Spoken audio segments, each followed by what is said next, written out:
আজকের ব্লগটা একটু বড় হতে চলছে। নাচের সমস্ত কিছু আর বিকেলের সমস্ত কিছু নিয়ে পুরো ভিডিওটা রয়েছে। ২১শে ফেব্রুয়ারি আন্তর্জাতিক মাতৃভাষা দিবস। সেই উপলক্ষে আমাদের যে সেন্ট্রাল পার্কে প্রোগ্রাম ছিল সেখানেই আমরা পৌঁছে গেছিলাম। শ্রদ্ধেয়া মুনমুন বৈদ্য মহাশয়কে বলবো পুষ্পার্ঘ্য নিবেদন করার জন্য। আমাদের আহ্বানে সাড়া দিয়ে এসেছেন আজকের ওর ছাত্রছাত্রীদের নিয়ে। এই যে আমার সুন্দর মিষ্টি বাচ্চাগুলো, ওদেরকে আজকে খুব সুন্দর লাগছিল। আর আজকে ওদেরকে সাজিয়েছে হচ্ছে মেঘনা। আর এই যে হলো আমার মেঘনা, ও ভীষণ ভালো ডান্স করে, এক্সপ্রেশন খুব ভালো দেয়। আর আজকে ওরা সবাই এই নাচটা খুব সুন্দর একসাথে করেছে।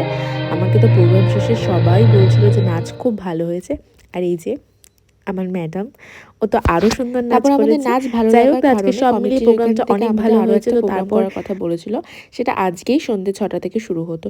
তো আবার অতক্ষণ আমরা অপেক্ষা করব, আর বাচ্চাগুলোও ছিল, তো সেই জন্য আমরা আর প্রোগ্রামটা করিনি। তারপর যাই হোক, এই যে জায়গাটা পেয়েছি এখানে তো আমরা কয়েকশো ফটো তুলে নিয়েছি। আর এই যে দেখো,